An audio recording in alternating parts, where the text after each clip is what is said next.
Man, We Can Vibe was a vibe.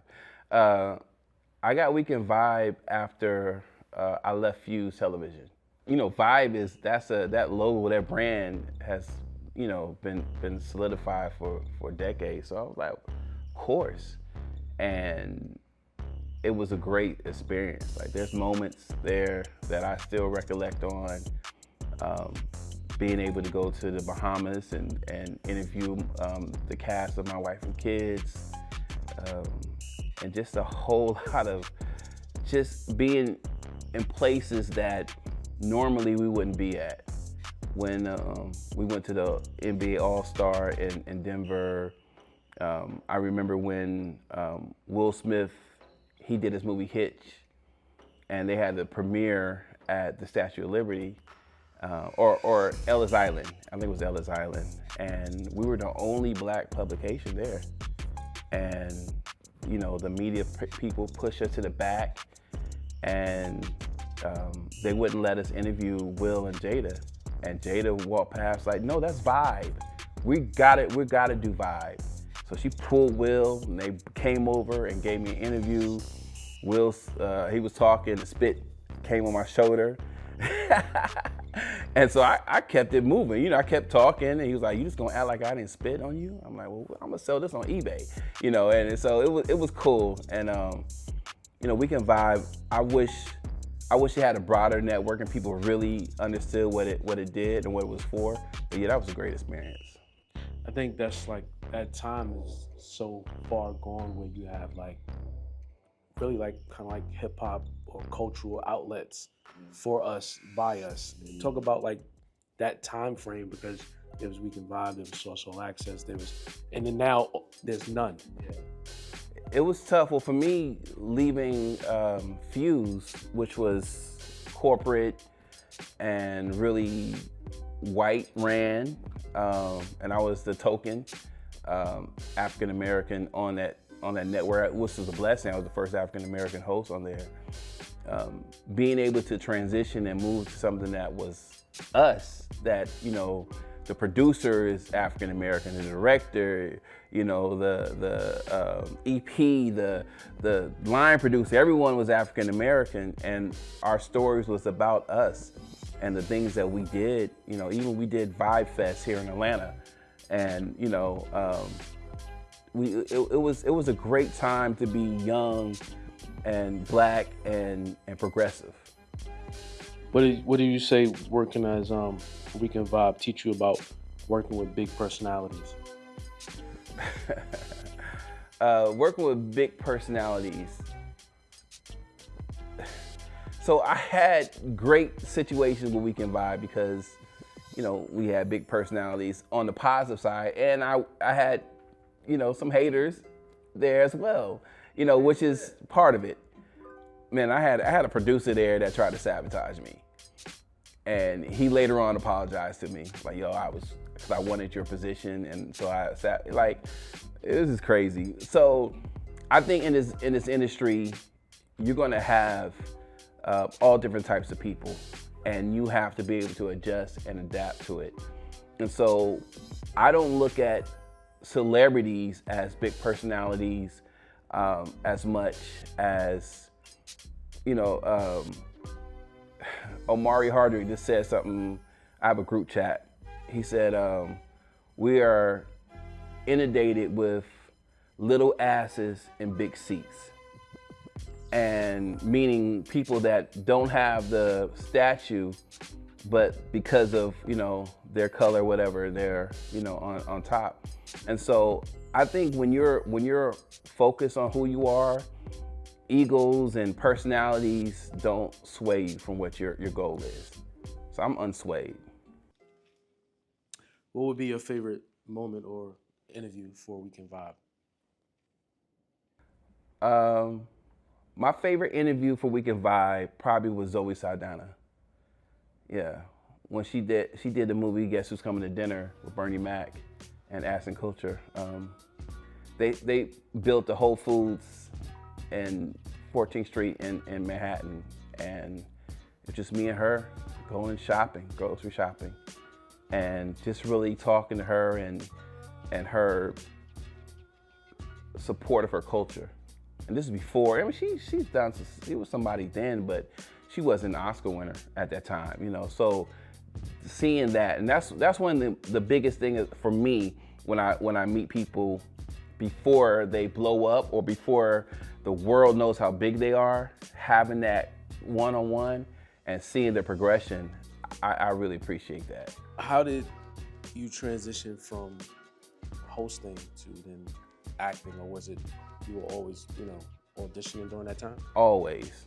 I always was an actor. Hosting was something to help further my career. And when I moved to New York, well, my first movie I did was in Myrtle Beach, a movie called Swimming. And I was young, I stole my mom's car to go to audition and book the role, my first SAG movie. And that really got me the bug. And I moved to DC and, you know, I was doing music under the guise of Dennis the Menace and doing plays, you know. So hosting was something that was a way to get visibility and to get bread in the midst of the acting struggle and the journey. And so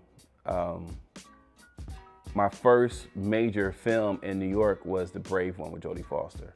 And that was during the time when I wasn't doing, I think that was after Weekend Vibe. It was definitely after Fuse. What did that, being on that set, what did that do for you, of The Brave Ones? It did more than I expected. The funny thing about that particular role was, at that time, I was still kind of, you know, to be on a major TV network like Fuse and be on TV every single day with millions of viewers, and then not be on there, and then go to Weekend Vibe and millions of viewers and then not be on there. I was still trying to find my foothold in the industry. And there was a movie called, I think it was called The Nanny. I can't remember what it was called, but Alicia Keys was in it, and she was looking for someone to play her boyfriend. So they brought like 5 or 6 of us guys there to stand in front of her, and she look us up and talk to us and everything, like a cattle call. It was crazy. And they picked me.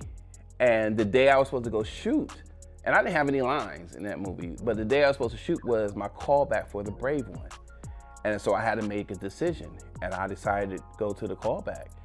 And going in there, I knew that I had to book this role because I turned down some money to do this. And once I booked it, and knowing that I'm working with Jodie Foster, you know, I was still kind of fresh as an actor. But when I saw her, how focused she was, I was like, if she's focused like that and she's making $17 million off this film and I'm making $1,700, I need to be just as or even more focused. So that gave me a totally different outlook on acting.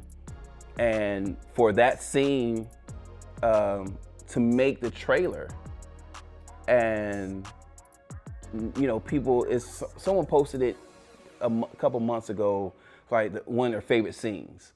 And so for it to still have life, and it did a lot for my career. And that was actually the project that helped me get Notorious.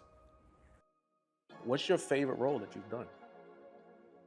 My favorite role? Oh, that's a great question. I mean, Notorious, D-Roc in the Biggie movie is probably one of my favorite roles, because that was a role that I had a lot of different levels in it. How'd you get that role? How'd that happen? Man, I'm going to my acting coach's class and stopping by, checking it out, and the casting director just happened to be there. And I'm talking to her. Well, one of the casting directors, I've been hitting her up on MySpace back in the days. Y'all don't know about no MySpace. So I was, you know, I wasn't like badgering her, but I would hit her every now and then. Hey, what's going on, you know?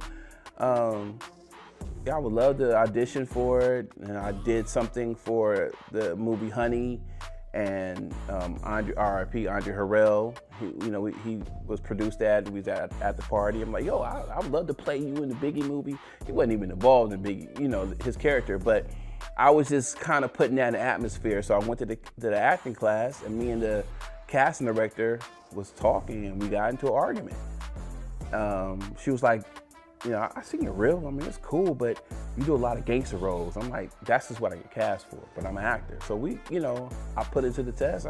You know, well, try me, you know. So she called me in, and I was nervous. It was, I mean, because it was a lot of actors there that I knew, and I went in and I did my best. And she came out and, you know, like, I apologize, you got some skills. And I had like 6 callbacks. Like, it was screen tests, it was a lot. Chemistry reads, and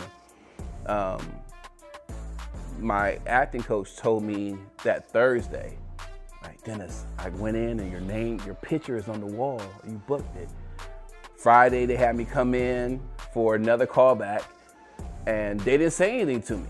The director walked past me, didn't speak to me, and I'm just like, oh my God. So the whole weekend, nothing. And I'm like, man, and it's things works in mysterious ways. So that whole weekend, people are driving by my building playing Biggie music. I'm like, if I don't get this role, it's all pop. Nah, it's playing. But that Monday they called me, and I got it. And I actually fired my agent the next day. So my agent called me and said, oh, we're trying to get you an audition for Diddy in the Biggie movie. I'm like, what? I don't even look like Diddy, and I'm already got a role in it, you know? So I fired them at that moment. But yeah, playing that role was really great. I was a big Biggie Smalls fan, and to be able to build and connect with his mother, R.I.P. Valletta, and his kids was honorable. When you were going through the audition process, who were some of the faces that you saw in there that you were up against? Did you remember? Some names I'm not gonna say, but there was a particular actor who was slated to have my role. But there was something different they wanted. And he's a great actor. I'm not gonna say his name, he's a great actor. And so they brought me in to kind of see what was up. And but Ron Brown, he was on To Save the Last Dance.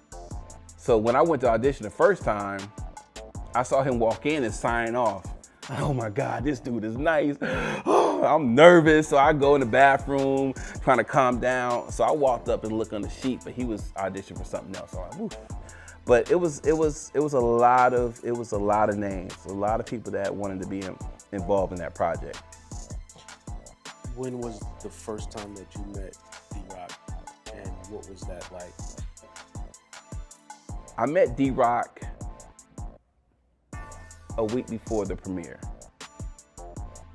I was at One Oak in New York, and he was with Puff. And Puff saw me and just bust out laughing and grabbed D-Roc and brought him over to me and was like, yo, D-Roc, this is Dennis, he playing you. And we just chopped it up, and I was like, I did you justice. And because during the time we were filming Notorious, he was incarcerated for the whole Little Kim, Foxy Brown shootout at Hot 97. So I didn't get a chance to talk to him. I had his transcripts, and Little C's, really was showing me a lot of stuff. I met his family members, so I was getting his essence in different ways, but I never had a chance to really talk to him until the week before the premiere. And I was gonna ask, how did you prepare for the role? I prepared for that role with a lot of data.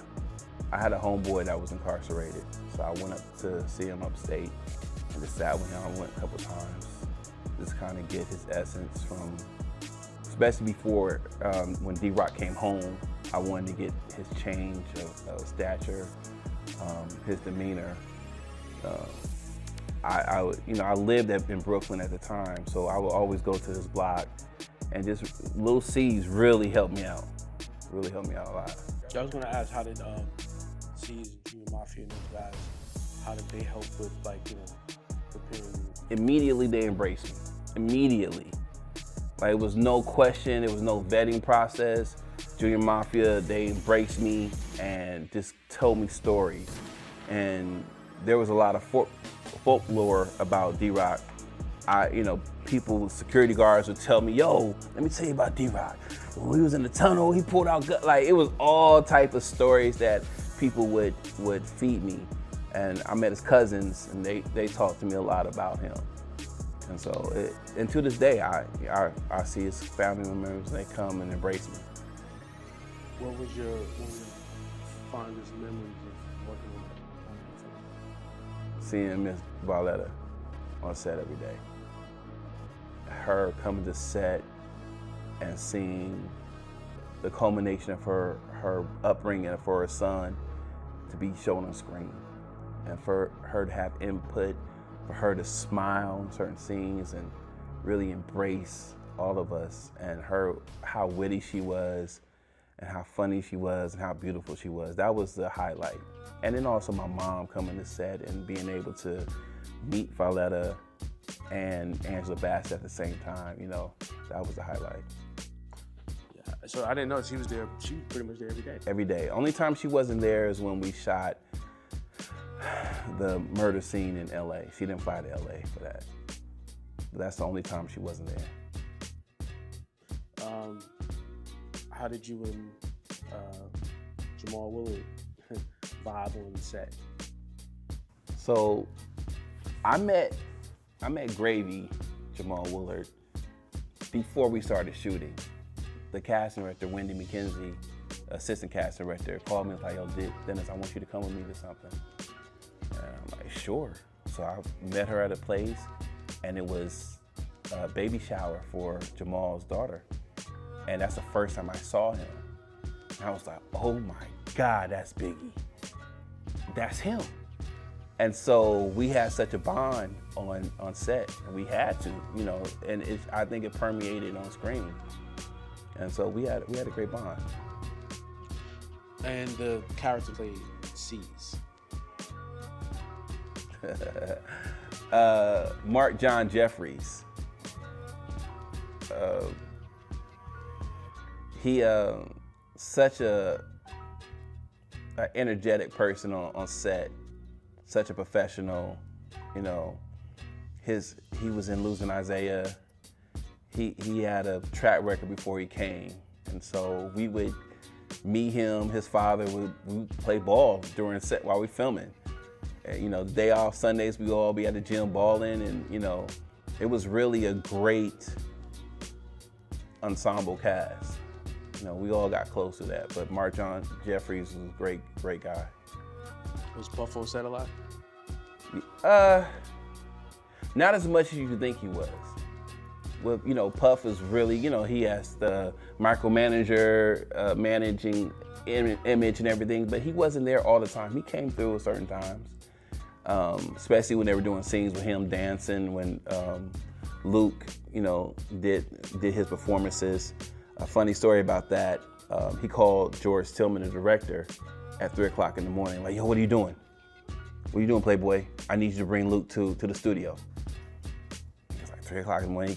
They went to the studio, and he said Puff just went to his whole movement and was just talking to them for hours to get the essence. And so he was involved, but not enough to overshadow what was going on.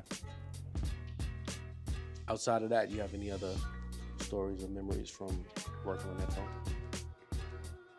Just the scene in which Biggie was killed, the reenactment.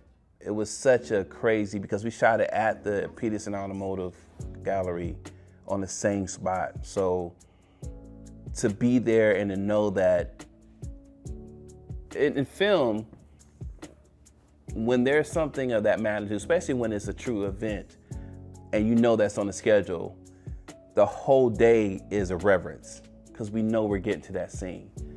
So it was very challenging. We all cried doing that.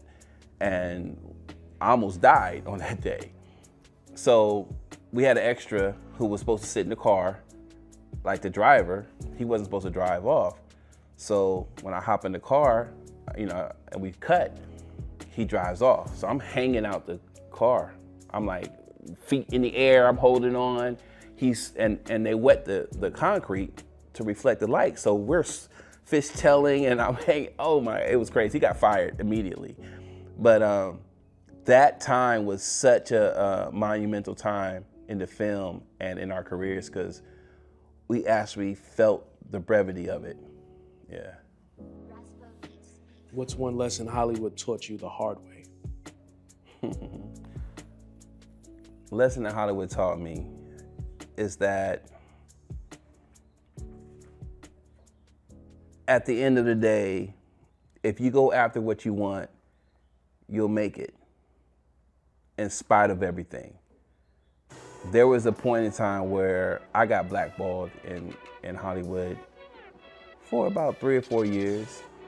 I had a police harassment profiling case, and it made the news. CNN, MSNBC, Dr. Phil was all over talking about it. I was on a TV show on NBC, and they blackballed me because of me talking about it. And so for years, I couldn't work on network television. So I had to do independent films and different things of that nature. But I was unwavering on my desire to continuing to pursue my dreams. So regardless of what happens, if you want it, it's still there for you. When you say they, who do you think made that type of call to say, was you on Parenthood? Is that what it was? Parenthood, yep. That was the show Craig T. Nelson, right? Mm-hmm. I remember that. I remember that show. I've been it a couple times. Yeah. Like, how do you think that happens? Like, is it a specific person or a group of people that says, because of what he's doing here, we need to? I mean, I don't know how to pinpoint who made that call. I don't know if it was a group of people. I don't know how it came down, but I know that it was certain doors that started shutting. It was scenes, episodes that I filmed that were wiped out the episode. It was taken out. It was representation that was X'd out of my career, that just walked away. Different doors closed, phone calls that wouldn't be answered. And, you know, I'm not a dumb person. I understand what it was, but I'm never gonna go against talking about police brutality or supporting my people. So if I have to fall on the sword, that's just what I have to do. So, you know, I never really talked about it during that time because I didn't want no pity party. I knew that in spite of everything, I'm still gonna rise from the ashes. You know, it's funny because I think that the only other black person on that show ended up being Michael B. Jordan. And Joy Bryant, she was on there as well. Yeah, Michael, my little brother Mike. Yeah, it wasn't a lot of us on there. And during the time I was on there, Joy was the only African American on there as well. NBC money. Woo, I missed it. And the cast were great. Everybody in the cast was great. Directors, everybody was great. It's just, you know, NBC, during that time, it was right around the time of Trayvon Martin's situation. So they wanted to suppress that, but you know, the truth wins. Do you find that now Hollywood's interest in black stories, do you feel like it's real or is it just a trend? I don't care. I don't care what their motive is, if it's real or it's trendy, as long as it's being told. If we're taking their money and telling our stories because they want to fulfill their fantasies, great. However we get there is how we get there. I feel like they kind of let the door open, and now we're in an opportunity mode where we can create and tell stories, and you know, if we don't have the $10, $20, $100 million budgets, our stories are still being told.